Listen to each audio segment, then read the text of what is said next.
Hey, future Virginia Adventure here. Hey, I told you I was going to get a Stetson or a civilian cowboy hat. So if you see right there, that's the cavalry Stetson I used to use during all my cavalry units I participated in. And right there above me is the Spurs I earned during my last combat deployment, my golden Spurs. I'll do it with my silver Spurs as well, but it's great that I can continue wearing those when I transition to ranching regeneratively. I wonder if I can add my RAL to my golden Spurs. But either way, before I start sharing my experience, I want to give a shout out to Michael Lacey and Linda and his beautiful 3 kids, and the owner Justin. They are affording me the opportunity, a priceless experience, to stay on their ranch and experience everything from gathering, branding, learning their operations, and a small glimpse on how he manages his ranch and how he plans to restore all his land regeneratively and bring back his soils back to health, and how he led his ranchers that were currently there for the branding operations. So here's a short little clip of photos and footages of a tribute to their family and the ranch.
Hey Gil, so I'm back, and I hope you enjoyed the tribute to Michael Lacey and Linda and the beautiful family.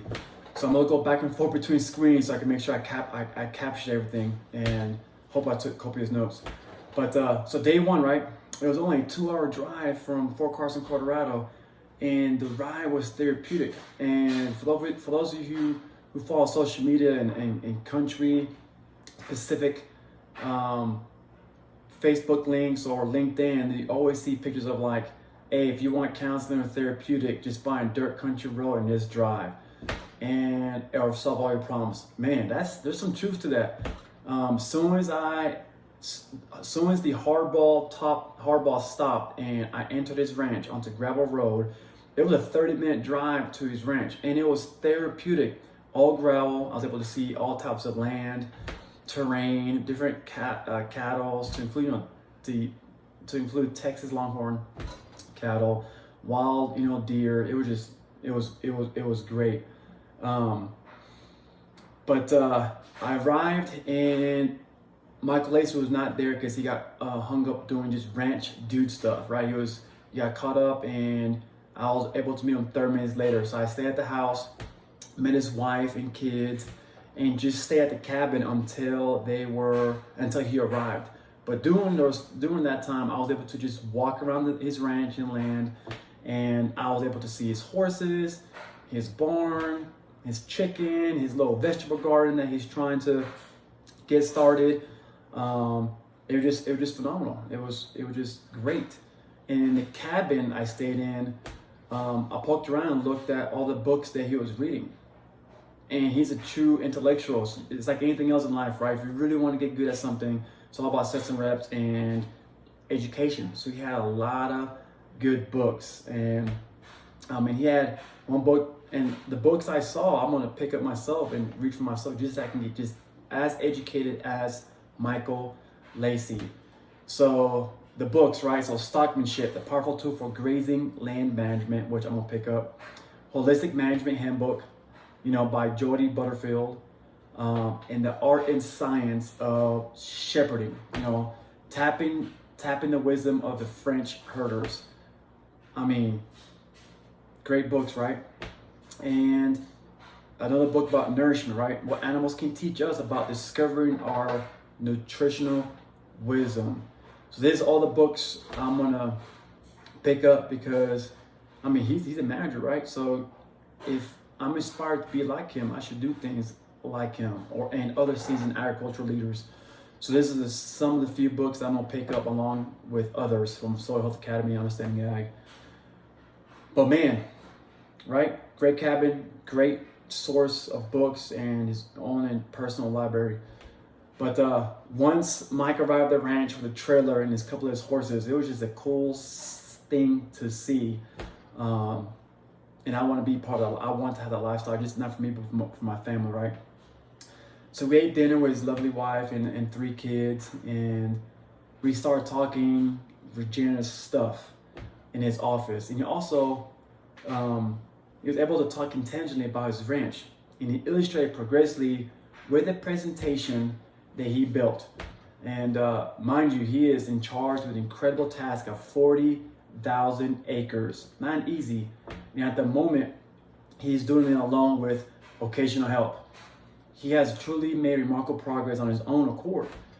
You know what I'm saying? Everything that I was taught in my most recent Soul Health Academy, where I met Michael, he's already implementing a lot of these practices.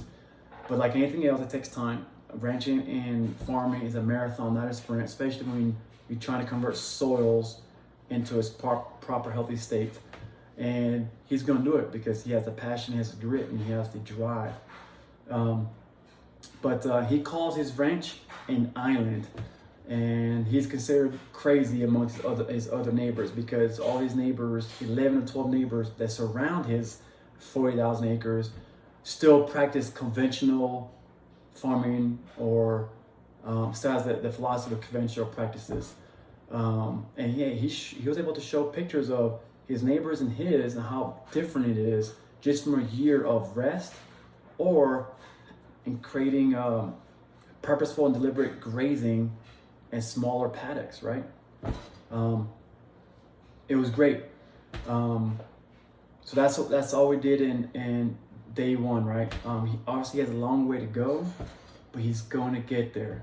The data is there and he cannot ignore it anymore. He has seen results from his hard work and his ability to adapt and change by understanding the land, observing and utilizing the animals regeneratively, which he was taught through Soil Health Academy. And most of this stuff he already knew about it, man, because he's been doing this for a long time. And his last experience prior to coming to Colorado was his 5 years management in Montana. So that was day one. So day two, we SP'd around 6:30 in the morning and went to gather cattle. So we prepped the horses. He was able to teach me how to use his Western saddles and set them up on his horses, right? I was able to brush and take all the sweat off, and he taught me proper techniques how to properly secure a saddle on a horse. So we fed him, it was great. Obviously I didn't ride in the horses because I only have 2 weeks of experience. And again, I'm not there to disturb or mess up their systems. I was there simply to learn, observe from Michael Lacey how he conducts his operation. So they were able to move horses via horseback. And I was, again, on the UTV. And day prior to that, he moved all the cattle to a 2,000 acre lot to a 15 acres where it was already fenced and it was strategically in place in order for the cattle to enter the desired pen for branding the following day. It was great. And I learned that although it was not ideal for him, but we started a little too late on gathering the cattle. And he taught me that usually cattle with brand new calves, you want to get them during sun up, right before sun up, because at that time that's when the calves are with their mamas. If you wait too late, the mama's going to put the calves there after they feed them, and she's going to go out and graze and feed, and she'll come back. So since we started a little too late, which is fine because it was educational for me to see why you want to start early. So we had with the 4 horses and the 2 guys on the forwarders, we had to go find all the calves, right? They were by themselves. And they were hard too, right? Because they were trained to, hey, you stay here. Mama told them to stay here, I'll come back. So it was hard. It took a couple of hours, but it was an experience, right? To get all the cattle, all the calves moved into one little funnel, to one little gate. And that took a couple hours. And a lot of the time, the calves wanted to come back because all they know is their mom is back there, but they had no idea that the mom was already out front, acres in front of them. But it was great to see. I mean, and the baby calves, man, they're stubborn, man. They went through barbed wire fence because they knew their mom was there. It just took time. So we had to reset, regroup, and keep them overnight. And hopefully that night they were able to come together in group and be paired up, which they did. Which they did. So that far morning we got even earlier. We got up and SP'd at 4 o'clock in the morning. So we got up earlier to set up the horses, set up the cattle, and bring all the required equipment for gathering and branding that day. So it was a very, very early start, which is no different in the military, right? It's just awesome to get up that early. And it was cool to see all the ranchers in harmony and using synergy to get all the horses together, all the equipment together. And I was able to fit in where I can get in to help and not be a drag. Just find a place where I can add value and contribute to Michael Lacey's branding operation. But it was great. But we did find a couple cattle that were separated. We did find one that was very dehydrated. Well, guess what I got with me? So this cattle right now, this calf is very dehydrated. So I'm gonna help him out and take him to get it with me, provide a little shade under this cover, and then we'll give him electrolytes and potassium again. And you can tell that the young mother was not mature enough to handle taking care of, bring him back in and give him the proper electrolytes. And that was an experience itself, right? He taught me, hey, here's what needs to happen when you find a calf that's completely dehydrated and separated from the mama, because the mama is not giving him the proper groceries. So we did, and I met a guy there who was able to teach me how to bring the calf back to health. And within a day, the calf was perky. He was able to have the muscles required to suck on the bottle, because he was just completely dehydrated. But what an experience. So I learned a lot through observations, having conversations with those seasoned ranchers throughout the day. I was able to learn the different constraints and restrictions that ranchers typically face routinely. So that was day 2, and it was great. So day 2, we didn't get him to where we wanted him to get there because it just took a lot, and the calves were not behaving or listening to us because it was too far into the day. They were too far separated. It was not ideal for Michael, but it was educational for me to see what's right, what's wrong, what's ideal, and what works. I also could have stayed a little longer, but it would not have been as efficient or productive when he had other things to do. It's like, hey, next day, this time we'll get up earlier. So I learned a lot. So day 3 started even earlier with a 4 o'clock wake up and to roll out. And it was great, man, to see Michael on a map board explain, hey, here's where all the cattle, this is how we're going to do this is how we're going to gather. It was like a patrol brief. So for all the veterans that are watching this, he used a map board. Was able to articulate what we're going to do. No different than we do to our soldiers. We explain the ski maneuver and what needs to happen, and he's delegating to all the ranchers what needs to happen, what equipment we need to bring, what we need to do, and what's each task and purpose per rancher. Just like we do in the Army. As a team leader, I was charged with task and purpose. Here's your why. This is why we need to do this, and we need to work as a team. It was great. It was almost calming.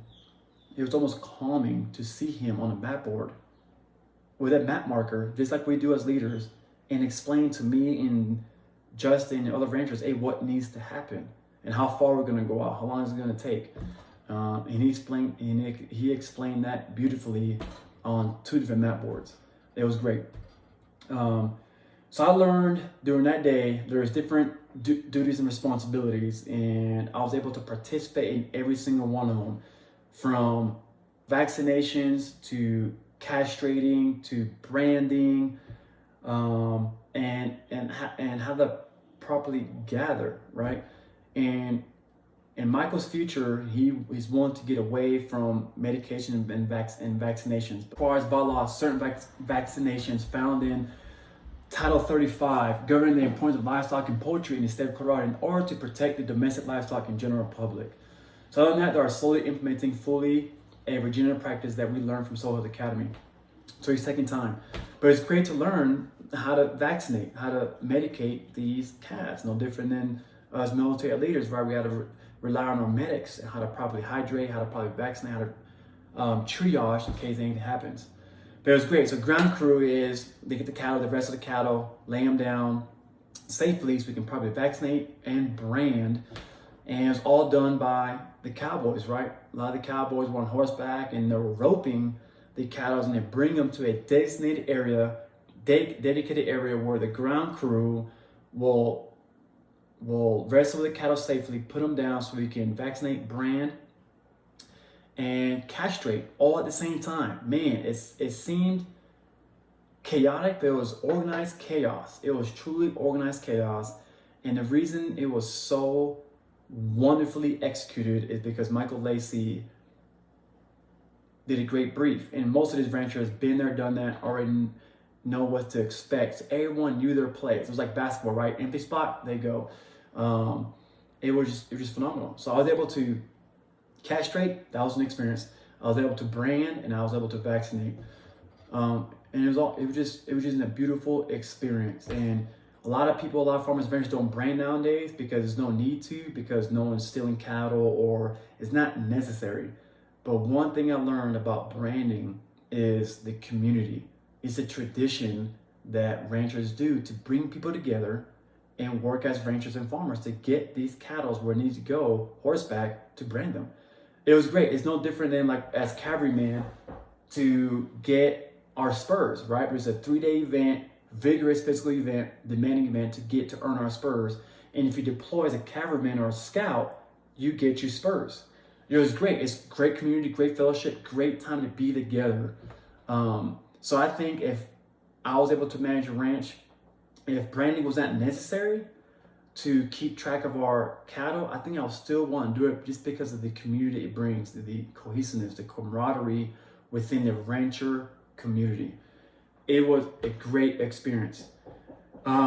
So 3 days, I learned a lot about management, operations, how to gather, how to observe behavior to get the cattle where they need to go. What a beautiful experience. So Michael and Lisa and Linda, thank you so much for the opportunity. It was fun as well, and I learned a lot of things involved when it comes to placement, handling, and making sure it is done right the first time. It's all about time, efficiency, and productivity to get over 350 calves done prior to the afternoon. So I just explained the different duties, what happens simultaneously. It was great. So I also want to thank all the individuals on the ground that supported Michael. What a community, and the camaraderie of the ranchers working as one. My worst fear in leaving the military of 37 years of living this lifestyle was to lose the culture of the camaraderie and the community of like-minded individuals. But being a part of this, and Michael Lacey afforded me an opportunity, I realized, hey, I'm gonna leap from one culture of camaraderie and cohesiveness to another. So they kind of reduced my anxiety, and I'm looking forward to it. I'm sure there's gonna be a lot of things that I'm about to relearn, but it was great. And most fears of veterans is losing the culture and the camaraderie. That increases the anxiety. But witnessing what Michael Lacey did and demonstrating how he led the ranchers and the camaraderie that was fostered, man, that's a culture I want to be a part of. I learned so much from simply observing, and thank you for taking the time and teaching and mentoring me, Michael, to be a future fellow regenerative rancher. And thanks for not getting annoyed with all my questions. You're truly a servant agricultural leader, and I learned a lot. So Linda and your sister, you guys are simply the best. You're servant, and you passionately are driven, and obviously are the backbone of the ranchers. Without you ladies, your husbands, would not be able to ranch and do what they do and run a ranching operation without you guys. So for all the women out there that were there at the ranch that I met, thank you, because I observed something great. And without you, Michael, I mean, it's without the ladies, you would not be able to do what you do on a daily basis, which is to ranch and lead other ranchers, and you did wonderfully. So for everyone else out there, I mean, just name a few, man, like Duke, Austin, Jeff, his wife, the two Dylans, the two Darrens, Anya, and if I got your name, I apologize, but man, I learned so much through you guys just by observing and having a conversation with you guys during lunch or dinner time. It was great. And it was also great to see other veterans out there. I even saw a guy who just left the military, who's from 275 Ranger Regiment, Austin, and he was able to teach me how to wrestle, how to vaccinate, and the little nuances that you don't get in any schooling until you actually have the boots on the ground. So Michael, Austin, Duke, Justin, all those guys are able to teach me the little small nuances, what it takes, the techniques and the methods to get the cattle where it needs to go, how to brand, how to vaccinate. It was just great. And for them to take their time during this busy time to teach me was powerful. So thank you for teaching me, enabling me to become a successful future regenerative rancher and farmer. So thank you. And it was a great experience to go to the Bow and Arrow Ranch. And I already told Michael I'm gonna go back. And he's planning to move his cattle more often throughout the day using adaptive grazing, moving them 2 or 3 times a day with high intensity stock and more animals at a smaller paddock to increase productivity, biology, and the relationship between land and animals to increase soil health. Everything we learned through Soil Health Academy in New Mexico, he's going to implement. So if you get it, and I will share that too as well. It was just great to see that. But stay tuned, battlefield to further fields, as I continue my journey. Again, a guy that knows nothing about ranching, as I find my new vocation next year in February. So stay tuned, battlefield to further fields.